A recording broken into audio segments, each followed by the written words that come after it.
إن الحمد لله نحمده ونستعينه ونستغفره ونعوذ بالله من شرور أنفسنا ومن سيئات أعمالنا. من يهده الله فلا مضل له ومن يضلله فلا هادي له. وأشهد أن لا إله إلا الله وحده لا شريك له، وأشهد أن محمدا عبده ورسوله. أما بعد فقد قال الله تعالى في الكلام المجيد والفرقان الحميد: أعوذ بالله من الشيطان الرجيم. يا أيها الذين آمنوا اتقوا الله حق تقاته ولا تموتن إلا وأنتم مسلمون.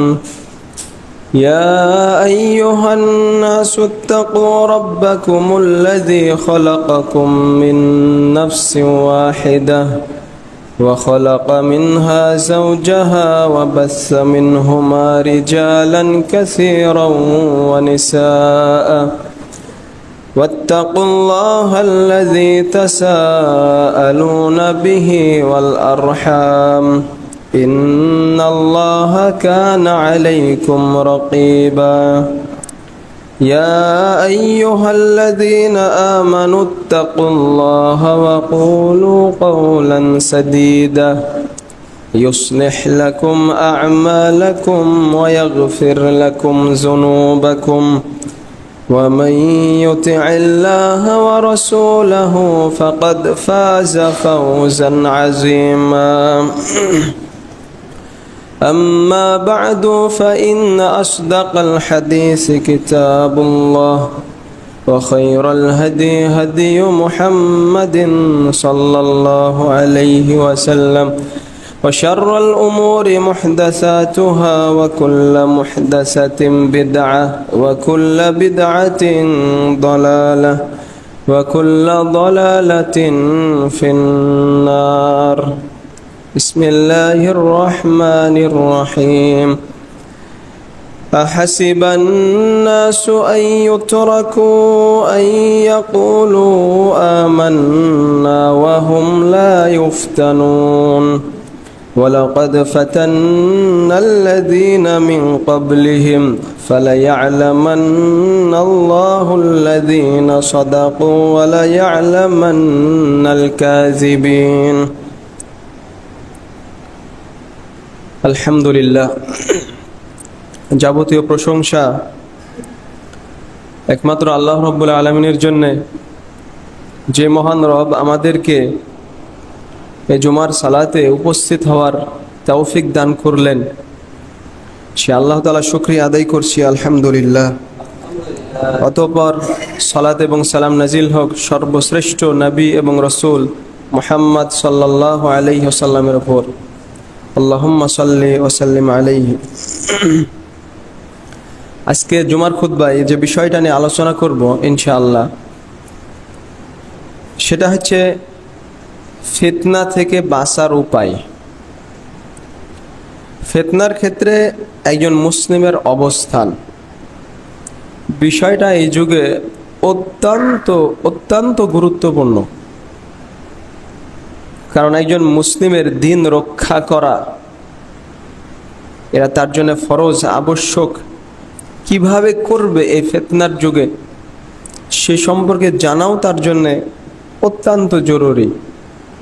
তাই আজকে জুমার খুতবায় সংক্ষেপে এই বিষয়টা তুলে ধরবো ইনশাআল্লাহ। ওমা তাওফিকি ইল্লা বিল্লাহ। ফিতনা এই শব্দ আরবি শব্দ, এর মানে হচ্ছে আল ইমতিহান ওয়াল ইখতিবার, পরীক্ষা করা। ফিতনা মানে হচ্ছে পরীক্ষা। এমন পরীক্ষা করা যাতে মন্দ থেকে ভালোটা পৃথক হয়ে যায়, স্পষ্ট হয়ে ওঠে। সৃষ্টির ক্ষেত্রে আল্লাহ তাআলার একটা রীতি সুন্নাত হচ্ছে তিনি তার বান্দাদেরকে পরীক্ষা করেন যাতে বান্দাদের মধ্যে মুমিন এবং মুনাফিকের মধ্যে পার্থক্য হয়ে যায়, কারা সত্যবাদী এবং কারা মিথ্যাবাদী এটা স্পষ্ট হয়ে ওঠে। আল্লাহ তাআলা বলেন সূরা আল আনকাবুতে, আহাসিবান নাসু আইয়ুতরাকু আইয়াকুলু আমান্না ওয়া হুম লা ইফতানুন। মানুষ কি মনে করেছে যে সে ঈমান এনেছে এই কথা বললেই তাকে ছেড়ে দেওয়া হবে, তাকে পরীক্ষা করা হবে না, এটা কি মনে করেছে? ওয়ালাকাদ ফাতান্নাল্লাযীনা মিন ক্বাবলিহিম, অবশ্যই অবশ্যই তাদের পূর্ববর্তীদেরকে আমরা পরীক্ষা করেছি। এই যে এখানে ফিতনা মানে পরীক্ষা। ফালা ইয়ালামান্নাল্লাহুল্লাযীনা সাদাকু ওয়া লা ইয়ালামান্নাল কাযিবিন। আর আল্লাহ তাআলা অবশ্যই জেনে নেবেন যে কারা সত্যবাদী আর কারা মিথ্যাবাদী। এটা স্পষ্ট করে দেওয়ার জন্যই আল্লাহ তাআলা বিভিন্ন ধরনের পরীক্ষা করেন।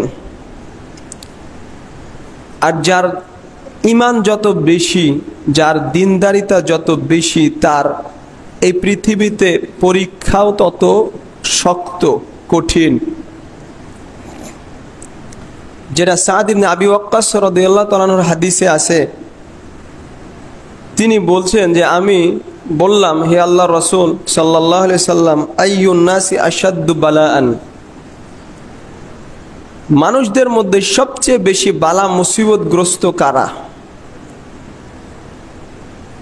তো রাসূলুল্লাহ সাল্লাল্লাহু আলাইহি সাল্লাম উত্তর দিলেন, আল আম্বিয়া, নবীগণ, সুম্মাল আমসালু ফাল আমসাল, তারপরে তাদের মতো যারা। দুনিয়াতে সবচেয়ে বেশি বালা মুসিবত এসেছে নবী রাসূলদের উপরে, তারপরে তাদের মতো ইমানদার যারা।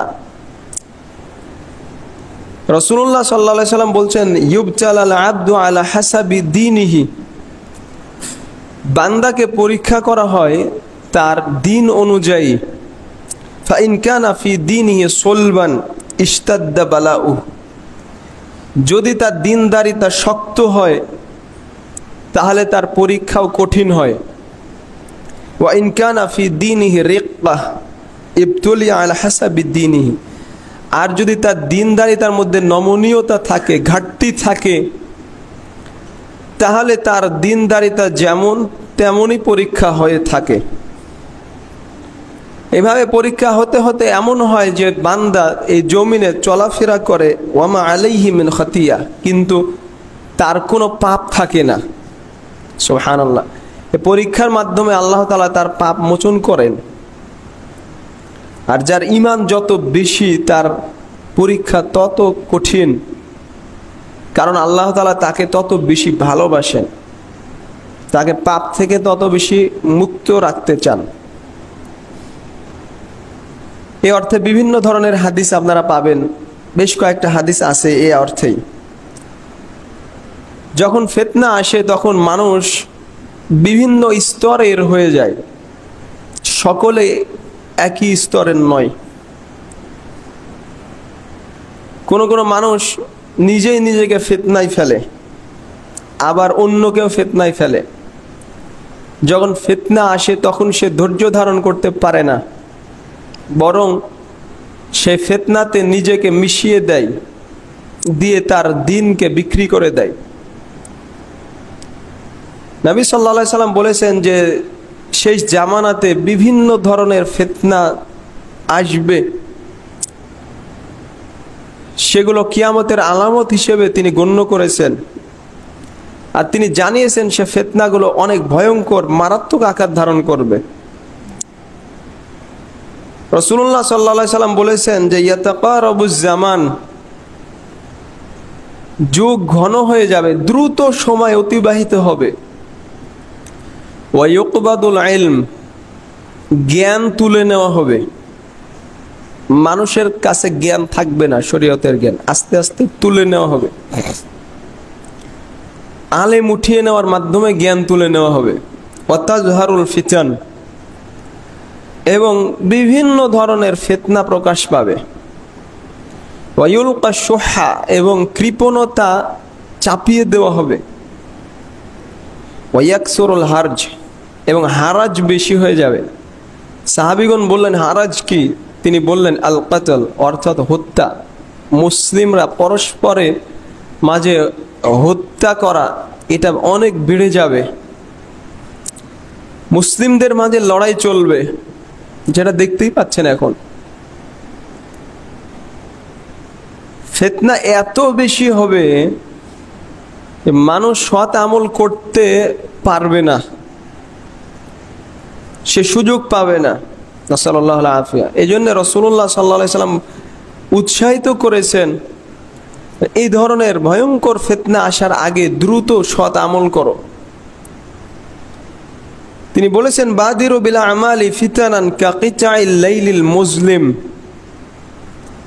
তোমরা সেই ফিতনাগুলো আসার আগে দ্রুত সৎ কাজ করো, যে ফিতনা হবে রাতের অন্ধকারের মতো।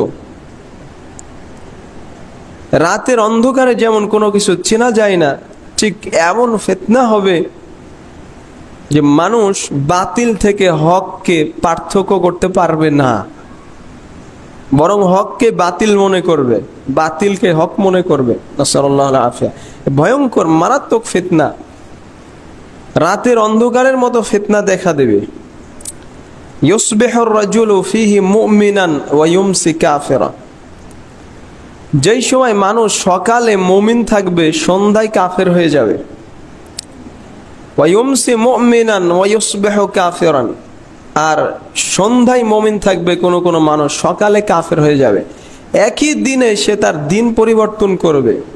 ইয়াবিউ দীনাহু বিআরাদিম মিনাদ দুনিয়া, দুনিয়ার এই ভোগের কারণে, দুনিয়ার কারণে সে তার দিনকে বিক্রি করবে।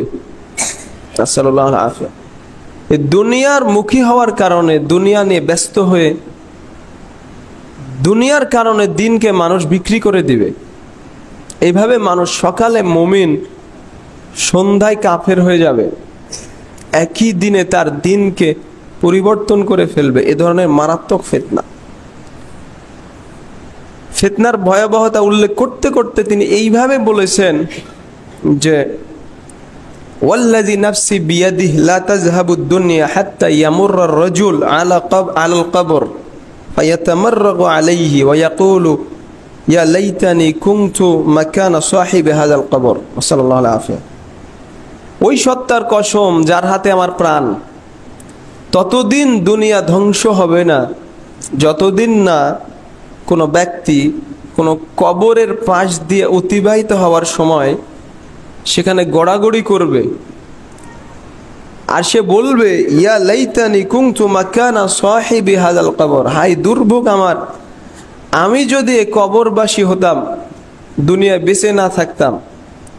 ওয়ালাইসা বিহিদ দ্বীন ইল্লাল বালা, এটা তার দিনের কারণে সে এমন কথা বলবে না, বরং বালা মুসিবত এত বেশি, এই ফিতনা ফাসাদ এত বেশি, এটা দেখে সে এই ধরনের কামনা করবে, মৃত্যু কামনা করবে। ফিতনা ফাসাদ এত বেশি চলে আসবে, যেটা তিনি বলেছেন যে মুমিনের অন্তরে যখন ফিতনা আসে, যখন কোনো মানুষের অন্তরে ফিতনা গ্রহণ করে, তখন কালো একটা দাগ পড়ে। এভাবে একটা একটা দাগ পড়তে পড়তে একেবারে অন্তর কালো কুসকুসে হয়ে যায়। সেটা হচ্ছে উল্টানো পাত্রের মতো, কাল কুজিল মুজখিয়ান। এই ফিতনা গ্রহণ করতে করতে অন্তর একেবারে কালো হয়ে যায়, এমন পাত্রের মতো যেটা পাত্রটা উপুড় করা আছে। ওই পাত্রে, উপুড় করা পাত্রে যেমন কোনো কিছু ঢুকবে না, সেটা গ্রহণ করবে না, ঠিক সেইভাবে ওই অন্তরে আর কোনো হক কথা সে গ্রহণ করবে না। সে হককে বাতিল মনে করবে, বাতিলকে হক মনে করবে। নাসাল্লাল্লাহু আলাইহি। ফিতনার প্রভাবটা আপনি চিন্তা করেছেন, যেটা মুমিনের অন্তরে যদি ফিতনা একবার ঢুকে, একটা কালো দাগ পড়ে যায়। এভাবে কালো দাগ পড়তে পড়তে একেবারে অন্তর ফিতনায় একেবারে ঢেকে নেয়, তখন সে বাতিল কোনটা কোনটা হক সেটা চিনতে পারে না। এটা সবচেয়ে বড় শাস্তি। দুনিয়াতে এর চেয়ে বড় শাস্তি আর কি হতে পারে? তখন সে আর হেদায়েত পাবে না, কারণ সে বাতিলকেই হক মনে করবে। আল্লাহ তাআলা আমাদেরকে এই ধরনের ভয়ঙ্কর ফিতনা থেকে হেফাজত করুন, আল্লাহুম্মা আমিন। বিভিন্ন ধরনের ফিতনা ফাসাদ দেখতে পাচ্ছেন, যেমন মানুষ শিরকে লিপ্ত, শিরকের ফিতনা। তাওহীদ কি এটা সে বুঝে না এখন, বরং শিরকেই তাওহীদ মনে করে। তারপরে মুসলিমদের মাঝে বিভিন্ন ধরনের ইখতিলাফ, তাফাররুক, বিভিন্ন ধরনের মতভেদ এবং দলাদলি, বিচ্ছিন্নতা, এক দল আরেক দল তাদের সাথে কি ধরনের হিংসা বিদ্বেষ, এটা অথচ উভয় দলই পরস্পরকে মুসলিম মনে করে। কত বড় ফিতনা! তারপরে একদিকে মহিলাদের ফিতনা, হাটে বাজারে যেখানেই চলাফেরা করেন অর্ধনগ্ন উলঙ্গ মহিলারা, এখানে যেখানেই যাবেন মহিলাদের ফিতনা থেকে বাঁচা মুশকিল বর্তমানে। তারপরে আছে ফিতনাতুল মাল, ধন সম্পদের ফিতনা।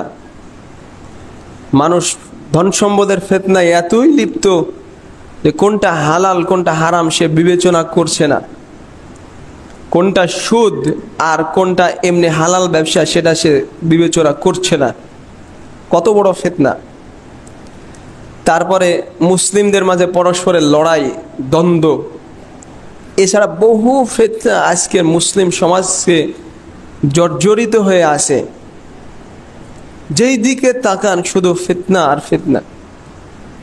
এই ধরনের ভয়ঙ্কর অবস্থায় একজন মুমিন যে আখিরাত নিয়ে চিন্তা করে, নিজেকে জাহান্নাম থেকে বাঁচানোর চিন্তা করে, তার জন্যে ফিতনা থেকে বাঁচার উপায়গুলো জানা অত্যন্ত জরুরি। কারণ বর্তমান সমাজ ফিতনায় একেবারে জর্জরিত, যেদিকে তাকান সেদিকেই শুধু ফিতনা। তো আজকে ফিতনার বর্ণনা দিব না, আজকে আমি খুতবায় যেটা বেশি ফোকাস করব সেটা হচ্ছে আপনি বাঁচবেন কিভাবে, উপায় কি। আর এক নাম্বার উপায় হচ্ছে আপনার তাওহীদকে ঠিক করা, আল্লাহর তাওহীদ বাস্তবায়ন করা, ইখলাস ঠিক করা। আর এই আকীদা নিয়ে আপনাকে জীবনযাপন করতে হবে, যে আপনার জীবনে যে আপতিত হয় সবগুলো আল্লাহ তাআলার নির্ধারণ, সবগুলো আল্লাহ তাআলা ফায়সালা করে রেখেছেন। অতএব হারাম উপায়ে যাওয়ার কোনো প্রয়োজন নাই। আপনার রিজিক আল্লাহর কাছে নির্ধারিত আছে। আপনি পৃথিবীতে আসার আগেই আল্লাহ তাআলা সেটা নির্ধারণ করে রেখেছেন। অতএব দিন বিক্রি করে দুনিয়া উপার্জনের চিন্তা করার কোনো প্রয়োজন নাই। এই আকীদা বিশ্বাস আপনার মাথায় ঢুকিয়ে নিতে হবে। আর সর্বক্ষেত্রে শিরক থেকে দূরে থেকে তাওহীদ বাস্তবায়ন করতে হবে। এটা প্রথম কাজ ফিতনা থেকে বাঁচা। 2 নম্বর হচ্ছে আল-ইতিসামু বিল কিতাবি ওয়াস সুন্নাহ, কোরআন এবং সুন্নাহকে শক্তভাবে আঁকড়ে ধরতে হবে। ফিতনা থেকে বাঁচার সবচেয়ে বড় মাধ্যম হচ্ছে কোরআন এবং সুন্নাহ। কোরআন পড়তে হবে, কোরআন বুঝতে হবে, তা নিয়ে চিন্তা ভাবনা করতে হবে। প্রতিদিনে যাতে আপনার একটা নির্দিষ্ট সময়ে রুটিন থাকে, ওই সময়ে আমি কোরআন এবং হাদিস পড়ব, সেটা বুঝবো, নিজে আমল করার উদ্দেশ্যে। এটা আপনার মাথায় তৈরি করতে হবে। কারণ সকল ধরনের সফলতা লাভের একমাত্র উপায় হচ্ছে কোরআন এবং সুন্নাহ আঁকড়ে ধরা। নাজাতের উপায় একটাই। আল্লাহ তাআলা বলছেন ওয়া'তাসিমু বিহাবলিল্লাহি জামিআ ওয়া লা তাফাররাকু, যে তোমরা সকলে আল্লাহর রজ্জু কোরআন এবং হাদিস এটাকে শক্তভাবে আঁকড়ে ধরো, দলে দলে বিচ্ছিন্ন হয়ো না। ইরবাজ ইবনে সারিয়া রাদিয়াল্লাহু তাআলা আনহুর হাদিসে রাসূলুল্লাহ সাল্লাল্লাহু আলাইহি ওয়াসাল্লাম তার শেষ জীবনে বেশ কয়েকটা ওসিয়ত করেছিলেন, যেটা ইরবাজ ইবনে সারিয়া রাদিয়াল্লাহু তাআলা আনহুর হাদিসে আছে। তিনি বলেছিলেন কি, আলাইকুম বিস-সাম'i ওয়াত তাআহ, তোমাদের জন্য আবশ্যক হচ্ছে শাসকের কথা শোনা এবং তার আনুগত্য করা, যদি শাসক মুসলিম হয়। যদিও সেই শাসক তোমাদের একজন দাস হয়, তারপরেও তার কথা শুনবে। দাস শাসক হতে পারে না, কিন্তু যদি হয়ে যায় শাসক, তারপরেও তার কথা শুনবে এবং মানবে। ওয়া ইন্নাহু মান ইয়াইশ মিনকুম ফাসায়ারা ইখতিলাফান কাসীরা। আর আমার পরে যারা তোমরা জীবিত থাকবে তারা দেখতে পাবে, অচিরেই দেখবে বহু মতভেদ। তখন তোমাদের কাজ হবে কি, আলাইকুম বিসুন্নতি ওয়া সুন্নতি আল খুলাফাইর রাশিদিন আল মাহদিয়িন আদু আলাইহা বিন নওয়াজিজ। তিনি বললেন তোমাদের কাজ হবে আমার সুন্নাতকে শক্তভাবে আঁকড়ে ধরা এবং আমার সৎপথ প্রাপ্ত খলিফাদের সুন্নাতকে আঁকড়ে ধরা, সেটাকে তোমরা মাড়ির দাঁত দিয়ে কামড়ে ধরো। এই ভাষায় তিনি বলছেন শক্তভাবে। ওয়া ইয়াকুম ওয়া মুহদাসাতিল উমুর। আর তোমরা দিনের মধ্যে নতুন সৃষ্টি বিদআত থেকে সাবধান, কারণ প্রত্যেক নতুন সৃষ্টি দিনের নামে যেটা ইবাদতের মনে করে সেটা হচ্ছে গুমরাহি। রাসূলুল্লাহ সাল্লাল্লাহু আলাইহি সাল্লাম বলেছেন যে ইন্নী তারিকুন ফীকুম মা ইন তামাসসাকতুম বিহি লান তাদিল্লু বা'দি। আমি তোমাদের মাঝে যা কিছু ছেড়ে যাচ্ছি, দুইটা জিনিস, সেটা যদি তোমরা শক্ত করে আঁকড়ে ধরো কখনোই গুমরাহ হবে না, বিভ্রান্ত হবে না। সেটা হচ্ছে আল্লাহর কিতাব ওয়া সুন্নতি এবং আমার সুন্নাত। কোরআন এবং সুন্নাত যদি আঁকড়ে ধরেন কখনোই বিভ্রান্ত হবেন না। এটা রাসূলুল্লাহ সাল্লাল্লাহু আলাইহি সাল্লামের ওসিয়ত ছিল। বিখ্যাত ইমাম মালিক ইবনে আনাস রাদিয়াল্লাহু তাআলা আনহু তিনি বলেছেন, আস-সুন্নাতু সাফিনাতু নূহ। সুন্নাত হচ্ছে নূহ আলাইহিস সালাতু ওয়াস সালামের নৌকার মতো। মান রাকিবাহা নাজা ওয়া মান তাখাল্লাফা আনহা গরিক। যে ব্যক্তি এই নৌকায় উঠবে সেই একমাত্র নাজাত পাবে, আর যে এই নৌকা থেকে পিছিয়ে থাকবে সে ডুবে ধ্বংস হবে। নূহ আলাইহিস সালাতু ওয়াস সালামের নৌকায় যারা উঠেছিল তারাই শুধু নাজাত পেয়েছিল, বাকি যারা পিছনে ছিল সবাই ধ্বংস হয়ে গেছে প্লাবনে। ঠিক সেইভাবে সুন্নাত হচ্ছে সেই নৌকায় যারা উঠবে, সুন্নাহ যারা আঁকড়ে ধরবে তারাই নাজাত পাবে, আর যারা সুন্নাহ মানবে না তারা ধ্বংস হয়ে যাবে। এই কথা ইমাম মালিক রাহিমাহুল্লাহ উল্লেখ করেছেন, অত্যন্ত গুরুত্বপূর্ণ। তো ফিতনার যুগে নিজেকে বাঁচানোর জন্য সবচেয়ে বড় উপায় হচ্ছে কোরআন এবং সুন্নাহ আঁকড়ে ধরা। সর্বক্ষেত্রে আপনার জীবনে বাস্তবায়ন করতে হবে কোরআন এবং সুন্নাহ, তবেই আপনি নাজাত পাবেন। পরের উপায় হচ্ছে তাকওয়া অবলম্বন করা এবং ফিতনার সময় ইবাদতে মশগুল থাকা, বেশি বেশি আল্লাহর কাছে দোয়া করা। তিনটা উপায়। তাকওয়া আল্লাহ তাআলা তিনি উল্লেখ করেছেন যে তিনি সকল মানুষকে, সকল সৃষ্টিকে, পূর্বের এবং পরের সবাইকে যে ওসিয়ত করেছেন সেটা হচ্ছে তাকওয়ার। ওয়ালাকাদ ওয়াসাইনাল লাযিনা উতুল কিতাবা মিন ক্বাবলিকুম ওয়া ইয়্যাকুম আনিত্তাকুল্লাহ। তোমাদের পূর্বে আহলে কিতাব এবং তোমাদেরকে ওসিয়ত করা হয়েছে, আমরা করেছি যে তোমরা তাকওয়া অবলম্বন করো, আল্লাহকে ভয় করো, আল্লাহর ভয়ে আল্লাহর আদেশ পালন করো, আল্লাহর নিষেধ থেকে দূরে থাকো।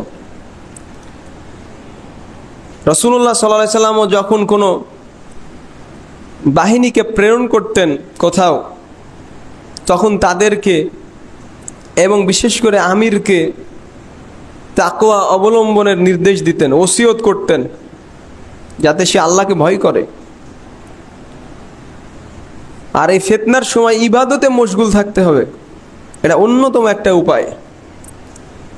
রাসূলুল্লাহ সাল্লাল্লাহু আলাইহি সাল্লাম বলেছেন, আল ইবাদাতু ফিল হারজি কা হিজরাতিন ইলাইয়া। সুবহানাল্লাহ। যে ফিতনার সময় ইবাদত করা হচ্ছে আমার সাথে হিজরত করার সমতুল্য। সুবহানাল্লাহ। আপনি কল্পনা করতে পারেন রাসূলুল্লাহ সাল্লাল্লাহু আলাইহি সাল্লামের সাথে হিজরত করার সমতুল্য হচ্ছে এই ফিতনার সময় ইবাদত করা। কেন? ইমাম নববী রাহিমাহুল্লাহ এই বিষয়ে হিকমত উল্লেখ করেছেন এই হাদিসের ব্যাখ্যায়।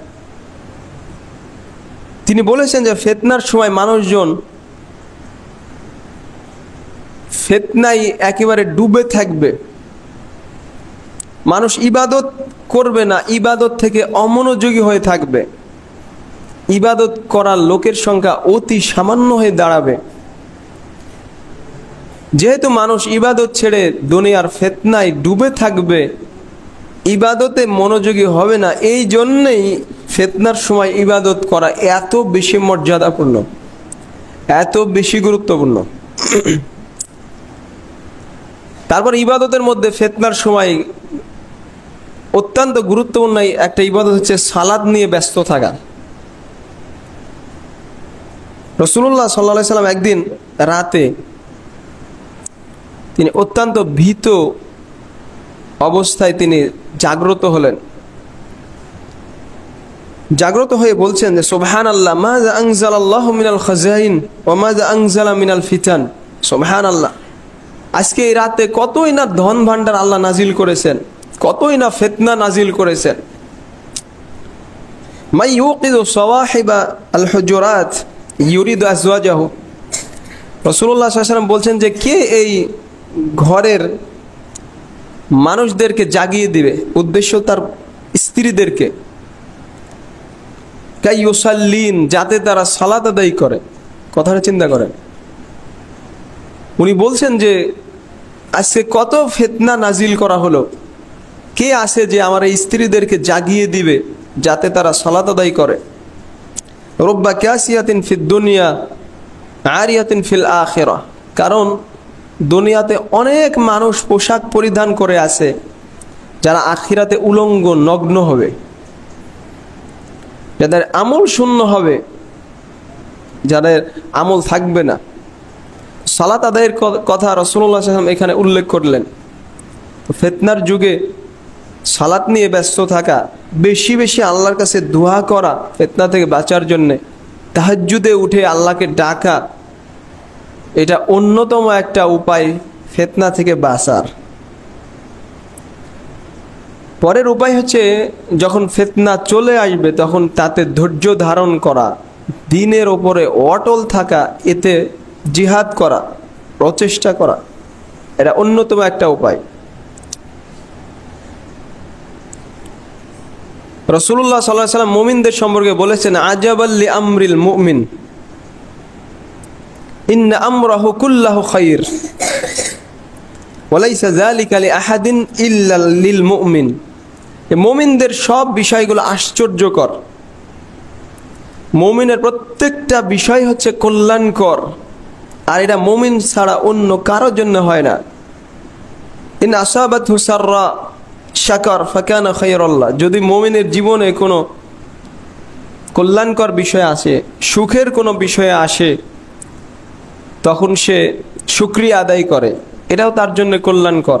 ওয়া ইন আসাবাতহু দাররা সাবার ফাকানা খায়রাল্লাহ। আর যদি কষ্টকর কোনো বিষয় আসে তখন তাতে সে ধৈর্য ধারণ করে, এটাও তার জন্য কল্যাণকর। মানে মুমিনের পুরো জীবনটাই কল্যাণকর। কষ্টকর বিষয় আসলেও তার জন্য এটা ভালো, আবার তার সুখের বিষয় আসলেও এটা তার জন্য ভালো। মিকদাদ ইবনুল আসওয়াদ রাদিয়াল্লাহু তাআলা আনহুর হাদিসে আছে যে রাসূলুল্লাহ সাল্লাল্লাহু আলাইহি ওয়াসাল্লাম বলেছেন, ইন্না সাঈদা লামান জুন্নিবাল ফিতান। সৌভাগ্যবান তো ওই ব্যক্তি যাকে ফিতনা থেকে দূরে রাখা হয়েছে, সেই সৌভাগ্যবান। এই কথা তিনি 3 বার উচ্চারণ করলেন। ওয়ালামান ইবতুলিয়া ফাসাবার ফাওয়াহা। আর যাকে ফিতনা দিয়ে পরীক্ষা করা হয়েছে তখন সে ধৈর্য ধারণ করেছে, তার জন্য এটা অনেক ভালো। ফিতনাতে মুমিনের করণীয় হচ্ছে যথাসম্ভব সে ফিতনা থেকে দূরে থাকবে, সেই পরিবেশে সে যাবে না। আর যদি সে পরিবেশে সে এসেই পড়ে তাহলে নিজের দিনকে টিকিয়ে রাখার জন্য ধৈর্য ধারণ করবে। এটা হচ্ছে মুমিনের কাজ। কখনোই সে ফিতনাতে নিজেকে ফেলার জন্য চেষ্টা করবে না, আকাঙ্ক্ষা করবে না। আজকে আমাদের মুসলিমদের চিন্তা ভাবনা কিন্তু উল্টা। দেখবেন যারা জেনারেল শিক্ষিত, বিশেষ করে আমাদের সমাজে যারা আমরা এডুকেটেড পারসন যাদেরকে মনে করি, তাদের চিন্তা ভাবনা পুরাটাই শয়তান নিয়ন্ত্রিত। এরা চায় যে আপনাকে ওই পরিবেশে ফেলে তখন আপনি তাদের ধৈর্য ধারণ করবেন, এ ধরনের শিক্ষা দিবে। অথচ রাসূলুল্লাহ সাল্লাল্লাহু আলাইহি ওয়াসাল্লাম এটা থেকে সতর্ক সাবধান করেছেন যে ফিতনা যেখানে আসে আপনি জেনে শুনে ওই পরিবেশে যাবেন না। যেখানে মহিলাদের একাকার চলাফেরা, যেখানে উলঙ্গ অর্ধনগ্ন মহিলাদের চলাফেরা, সেখানে আপনি জেনে শুনে যাবেন না। যেখানে আপনি জানছেন যে এটা ধন সম্পদের ফিতনা আছে, সেখানে আপনি যাবেন না। যেখানে দেখছেন যে নেতৃত্ব যদি আমি পাই আমি ফিতনাই পড়বো, তাহলে ওই নেতৃত্বে আপনি যাবেন না। এটা হচ্ছে নববী শিক্ষা। কিন্তু যারা শিক্ষা দিচ্ছে যে আপনি ওখানে যান তারপরে আপনি ভালো কাজ করেন, এটা হচ্ছে শয়তানি শিক্ষা, এটা রসুলের আদর্শ নয়। যখন আপনি ফিতনায় পড়ে গেছেন পরীক্ষায়, তখন ধৈর্য ধারণ করবেন, কিন্তু ওই পরিবেশে যাওয়ার আশা আকাঙ্ক্ষা করবেন না। আবু যার রাদিয়াল্লাহু তাআলা আনহু থেকে বর্ণিত, তিনি বলেন যে আমাকে রাসূলুল্লাহ সাল্লাল্লাহু আলাইহি সাল্লাম বললেন, হে আবু যার। আমি বললাম লাব্বাইক ইয়া রাসূলুল্লাহ। তো দীর্ঘ হাদিসে সেখানে তিনি বললেন কাইফা আনতা ইয়ানিল কবর ইযা আসাবা নাসু মাউত ইয়াকুনুল বাইতু ফিহি বিল ওয়াসিব। সেই অবস্থায় তোমার অবস্থা কেমন হবে যখন একটা কবরের মূল্য হবে একটা দাসের মূল্যের সমান। এর ব্যাখ্যা কি? ইমাম খাত্তাবী রাহিমাহুল্লাহ লিখেছেন যে এর দুইটা ব্যাখ্যা। একটা হলো মানুষ মৃতদেরকে দাফন করা নিয়ে এত ব্যস্ত থাকবে, মানে মৃতের সংখ্যা এত বেড়ে যাবে যে মানুষ দাফন নিয়ে ব্যস্ত থাকবে, তখন একটা বাড়ি বিক্রি হবে একটা দাসের মূল্য নিয়ে। মানে বাড়িতে বসবাস করবে এই লোক নাই, এই জন্য বাড়ির মূল্য কমে যাবে, দিয়ে একটা দাসের মূল্য দিয়ে পুরো একটা বাড়ি বিক্রি হবে। এদিকে ইঙ্গিত করা হচ্ছে যে মৃতের সংখ্যা, মুসলিমদের মধ্যে পরস্পর লড়াই মারামারি অনেক বেড়ে যাবে, দিয়ে মৃতের সংখ্যা অনেক বেড়ে যাবে। এই একটা ব্যাখ্যা। আরেকটা ব্যাখ্যা হচ্ছে যে মৃতের সংখ্যা এত বেড়ে যাবে যে মানুষকে দাফন করবে ওই স্থান খুঁজে পাবে না। এই জন্য সামান্য স্থানের মূল্য অনেক বেশি হবে, যেটা একটা দাসের মূল্য হবে। একটা কবর 3.5 হাতে জায়গার মূল্য হবে একটা দাসের মূল্যের সমান। ইমাম খাত্তাবী রাহিমাহুল্লাহ দুইটা ব্যাখ্যা উল্লেখ করেছেন। তো রাসূলুল্লাহ সাল্লাল্লাহু আলাইহি ওয়াসাল্লাম বললেন যে ওই অবস্থায় তোমার অবস্থা কেমন হবে যখন একটা কবরের মূল্য হবে একটা দাসের মূল্য। তো তিনি বললেন আল্লাহ ওয়া রাসূলুহু আ'লাম, আল্লাহ এবং তার রাসূলই ভালো জানেন। রাসূলুল্লাহ সাল্লাল্লাহু আলাইহি ওয়াসাল্লাম বললেন যে আলাইকা বিসবর, তখন তুমি ধৈর্য ধারণ করবে সে অবস্থায়। ফিতনায় নিজেকে জড়িয়ে দিবে না। এই হাদিসে রাসূলুল্লাহ সাল্লাল্লাহু আলাইহি ওয়াসাল্লাম তাকে বারবার বলেছেন যে ফিতনায় নিজেকে জড়াবে না। মানুষ লড়াই করছে তাই বলে তুমিও তাতে যুক্ত হবে না। তারপরে ফিতনা থেকে বাঁচার উপায় হচ্ছে নিজের জিহ্বাকে নিয়ন্ত্রণে রাখা। এটা সর্বদাই গুরুত্বপূর্ণ, কিন্তু ফিতনার সময় এটা আরো বেশি গুরুত্বপূর্ণ। সর্বদাই গুরুত্বপূর্ণ। যেমন রাসূলুল্লাহ সাল্লাল্লাহু আলাইহি ওয়াসাল্লাম বলেছেন মান কানা ইউমিনু বিল্লাহি ওয়াল ইয়াউমিল আখির ফালিয়াকুল খায়রান আও লিয়াসমুত। যে ব্যক্তি আল্লাহ এবং পরকালে ঈমান রাখে, তার ঈমানের দাবি হচ্ছে সে যেন ভালো কথা বলে আর নাইলে চুপ থাকে। এটা সর্বদাই তার জন্য গুরুত্বপূর্ণ, কিন্তু ফিতনার সময় এটা আরো বেশি গুরুত্বপূর্ণ। আব্দুল্লাহ ইবনে আমর রাদিয়াল্লাহু তাআলা আনহুর হাদিসে আছে যে তিনি বলছেন একদা রাসূলুল্লাহ সাল্লাল্লাহু আলাইহি সাল্লাম আমাদের সামনে ফিতনার কথা উল্লেখ করলেন। তিনি বললেন ইজা রাআইতুমুন নাস ক্বাদ মারিজাত উহুদুহুম ওয়া খাফফাত আমানাতুহুম ওয়া কানু হাকাযা ওয়া শাব্বাকা বাইনা আসাবিহ। যখন তুমি দেখবে যে মানুষজনের ওয়াদা সব নষ্ট হয়ে গেছে, ওয়াদা করলে ওয়াদা রাখে না, আমানত সব নষ্ট হয়ে গেছে, কেউ আমানতদার নাই, আমানত রাখে না, এরকম যখন দেখবে তখন তুমি কি করবে? সাহাবী বলছেন যে হে আল্লাহর রাসূল সাল্লাল্লাহু আলাইহি ওয়াসাল্লাম, এই এমন মারাত্মক অবস্থায় আমি কি করব? তিনি বললেন যে ইলজাম বাইতাক, ওই অবস্থায় তুমি বাড়িতে অবস্থান করো, বাড়িকে আঁকড়ে ধরো, বাড়ি থেকে বের হবে না জরুরি প্রয়োজন ছাড়া। ওয়ামলিক আলাইকা লিসানাক, তোমার জিহ্বা নিয়ন্ত্রণে রাখো, জিহ্বা কন্ট্রোল করো। ওয়াখুজ বিমা তারিফ ওয়া দা মা তুনকির, যেটা নিজে তুমি ভালো মনে করো সেটা করো, আর যেটা খারাপ মনে করো সেটা বর্জন করো। ওয়া আলাইকা বিআমরি খাসসাতি নাফসিক, শুধু নিজেকে নিয়ে চিন্তা করো। ওয়া দা আনকা আমরাল আম্মাহ, আর সাধারণ মানুষের চিন্তা বর্জন করো। অত্যন্ত হিকমতপূর্ণ গুরুত্বপূর্ণ কথা। যখন মানুষ দিন ধর্ম মানবে না, কারো আমানত ওয়াদা থাকবে না, তখন বাড়িতে অবস্থান করো, নিজের চিন্তা করো, নিজেই মানুষের সাধারণ মানুষের চিন্তা বর্জন করো। এটা অত্যন্ত হিকমতপূর্ণ একটা কথা, যেটা এই যুগে আপনাকে মানতে হবে। তারপরে ফিতনা থেকে বাঁচার উপায় হচ্ছে মুসলিম জামাতকে আঁকড়ে ধরা, জামাতবদ্ধ জীবন যাপন করা। এখানে যে আমাদের মুসলিমদের মাঝে যে ফিতনা আর যে অপব্যাখ্যা, তার হিসাব নাই। জামাত মানে কি? প্রত্যেক সংগঠন বলছে যে ওই হলো জামাত, ওর সংগঠনে যারা আছে ওটাই হলো মুসলিম জামাত, আর ওর সংগঠনের বাইরে যারা, ওরা সব জামাত থেকে বেরিয়ে গেছে, মানে জাহিলি মৃত্যু। ওরে চিন্তা ভাবনা এই প্রত্যেক সংগঠনের, আবার সংগঠনের আমিরও আছে, আমিরের কাছে আবার বায়াতও করতে হয়, নাসাল্লাহু আলাইহি। এগুলো সব জাহিলিয়াত, এগুলো ইসলাম নয়। যতই ওরা আহলে হাদিস বলুক, এগুলো ইসলাম নয়। আমির বায়াত নিতে হবে, অথচ ওর কাছে কোনো রাষ্ট্রীয় কোনো ক্ষমতা নাই, হুদুদ কায়েম করতে পারে না। আমির কোন ধরনের আমির? আবার এই সংগঠন করেই এরা বাস্তবে দেখছেন, এক সংগঠন আরেক সংগঠনের বিরুদ্ধে যে হিংসা বিদ্বেষ দলাদলি, যেটা কল্পনার বাহিরে। আপনার সংগঠনের লোক শুধু আপনার স্টেজে জায়গা পায়, আপনার সংগঠনের বাইরে যতই বড় আলেম হোক ওকে দাওয়াত দিবে না, কারণ ও সংগঠনের নাই। এই ধরনের সংকীর্ণ চিন্তা ভাবনা, এটা স্পষ্ট বোঝা যায় এটা ইসলাম নয়, এটা জাহিলিয়াত। বরং মুসলিম জামাত যদি এক জামাত থাকে, তখন মুসলিম জামাত আঁকড়ে ধরো। আল্লাহ তাআলা এটাই বলছেন, ওয়াতাসিমু বিহাবলিল্লাহি জামিআ ওয়া লা তাফাররাকু, বিচ্ছিন্ন হয় না। হুযায়ফা রাদিয়াল্লাহু তাআলার হাদিস, বিখ্যাত হাদিস, ওখানে উনি বলেছেন, রাসূল সাল্লাল্লাহু আলাইহি ওয়াসাল্লাম বললেন যে এমন কিছু মানুষ আসবে যারা জাহান্নামের দরজায় থেকে আহ্বান করবে, যে তার ডাকে সাড়া দিবে তাকে জাহান্নামে ফেলে দিবে। তো ওই অবস্থায় কি করবে সংক্ষেপ করে দিচ্ছি। রাসূলুল্লাহ সাল্লাল্লাহু আলাইহি ওয়াসাল্লাম বললেন যে তালজাম জামাআতাল মুসলিমিন ওয়া ইমামাহুম, মুসলিম জামাতকে আঁকড়ে ধরো এবং তাদের ইমামকে।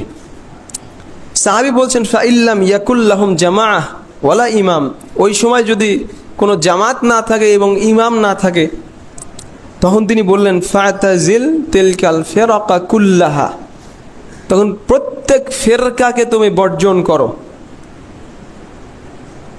ওয়ালাউ আন তাউদ্দা বিআসলি শাজারা, যদিও তুমি গাছের শিকড় কামড়ে ধরে থাকো মৃত্যু পর্যন্ত, কোনো দলে যোগ দিবে না। বর্তমানে মুসলিমদের অবস্থান হবে সে কোনো দলে যোগ দিবে না। জাহিলি দলগুলো তো নয়, মানে রাজনৈতিক যে কুফরি দলগুলো আছে সেগুলোতে তো যুক্ত হওয়া যাবেই না। সেই যেই দলই হোক, সে সেকুলার দলই হোক আর ন্যাশনালিজমই হোক, কোনো দলেই যুক্ত হওয়া যাবে না। এ বিষয়ে একদিন পৃথক খুতবা দেব ইনশাআল্লাহ, কথা দিলাম যে আমাদের বর্তমান যুগের মুজতাহিদ আলেমদের ফতোয়া তুলে ধরবো ইনশাআল্লাহ ওই দিন। বর্তমান যুগের যেগুলো কুফরি মতবাদ নিয়ে আসে যে দলগুলো, রাজনৈতিক দল, একটা দলেও যুক্ত হওয়া যাবে না। যদি যুক্ত হন জেনে শুনে, আপনি বড় মুনাফিক, মুসলিম না। এরা এই যুগের মুজতাহিদ আলেমদের ফতোয়া, যেন তেন কথা না। এখানে যেটা বলছি সেটা হচ্ছে ধর্মের নাম দিয়ে বিভিন্ন ফিরকা যদি থাকে, তাহলে কোনো ফিরকায় যুক্ত হওয়া যাবে না, বরং আপনি একাই থাকবেন, ওটাই জামাত। কারণ কোনো দলে যুক্ত হয়ে আপনি মুসলিমদের সাথে লড়াই করবেন, হিংসা বিদ্বেষ করবেন, এটা ইসলাম নয়। তো ফিতনা থেকে বাঁচার উপায় হলো জামাত, মুসলিম জামাতকে আঁকড়ে ধরা যদি থাকে। তারপরের উপায় যে মুসলিম জামাত যদি না থাকে তাহলে এই মুসলিমদের মাঝে পরস্পরের লড়াই থেকে দূরে থাকতে হবে, একাকী জীবনযাপন করতে হবে, একাকিত্ব গ্রহণ করতে হবে। রাসূলুল্লাহ সাল্লাল্লাহু আলাইহি সাল্লামকে বলা হলো যে সর্বোত্তম মানুষকে তিনি বললেন মুমিনুন ইউজাহিদু ফি সাবিলিল্লাহি বিনাফসিহি ওয়া মালিহি। ওই মুমিন সর্বোত্তম যে তার নিজের নফস এবং ধন সম্পদ দিয়ে আল্লাহর রাস্তায় জিহাদ করে। তারপর সাহাবী বললেন তারপর কি সর্বোত্তম মানুষ? তিনি বললেন মুমিনুন ফি শি'বিন মিনাশ শি'আব ইয়াত্তাকিল্লাহ ওয়া ইয়াদউন নাসা মিন শাররি। ওই মুমিন সর্বোত্তম যে কোনো গিরিপথে উপত্যকায় একাকী নির্জনে বসবাস করে, সেখানে আল্লাহকে ভয় করে, তাকওয়া অবলম্বন করে এবং নিজের অনিষ্ট থেকে মানুষকে বাঁচিয়ে রাখে। এই সর্বোত্তম মানুষ যে একাই থাকে, কোনো উপত্যকায় থাকে। মানুষদের সাথে মিশা সর্বোত্তম নাকি একাকী থাকা, এই বিষয়ে আমাদের ওলামাদের অনেক কথা আছে। সংক্ষেপে একটা কথা, শাইখ ইবনে উসাইমিন রাহিমাহুল্লাহকে জিজ্ঞেস করা হয়েছিল, উনি বলেছিলেন আল উজলাতু খায়রুন ইযা কানা ফিল খিলতাতি শার ওয়া আম্মা ইযা লাম ইয়াকুন ফিল খিলতাতি শাররুন ফাল ইখতিলাতু বিন নাসি আফদাল। মানুষদের সাথে মেলামেশাতে যদি অনিষ্ট থাকে, আপনার দিনের ক্ষতি হয়, দেখছেন যে মানুষদের সাথে মিশলে আপনার দিন দারিদ্রতা কমে যাবে, পাপে আপনাকে লিপ্ত হতেই হবে, তাহলে একাকী থাকাই সর্বোত্তম। আর যদি মানুষদের সাথে মিশাতে এ ধরনের অনিষ্ট না থাকে, বরং ভালো সঙ্গী আছে আপনার যারা আপনাকে আখিরাতের কথা স্মরণ করায়, তাহলে মানুষদের সাথে মিশাই ভালো। এটা হলো সংক্ষেপে কথা। তো ফিতনা থেকে বাঁচার উপায় হচ্ছে, যখন মুসলিমরা পরস্পর দলাদলি করবে, দ্বন্দ্বে লিপ্ত, মারামারি করবে, তখন আপনি কোনো দলেই থাকবেন না, একাকী জীবনযাপন করবেন। এটা হচ্ছে ফিতনা থেকে বাঁচার উপায়। এই সম্পর্কে বহু হাদিস আছে। আর শেষ পয়েন্ট সেটা হচ্ছে সালাফে সালেহিনের জীবনী পড়বেন, তাদের অবস্থান কেমন ছিল। সালাফদের জীবনীতে একটা অধ্যায় পাবেন যে ফিতনার সময় সালাফদের অবস্থান কেমন ছিল, ওটা ভালো করে পড়বেন, তাদের জীবনী ভালো করে জানবেন। এটা আপনার জন্য এই ফিতনার অন্ধকারে আলোর ব্যবস্থা হবে, এজন্য ওটা গুরুত্ব দিবেন। আল্লাহ আমাদের সবাইকে সকল ধরনের ফিতনা ফাসাদ থেকে দূরে রাখুন। আল্লাহুম্মা আমিন। আকুলু কাওলি হাযা আস্তাগফিরুল্লাহ লি ওয়া লাকুম ওয়া লিসাইরিল মুসলিমিন।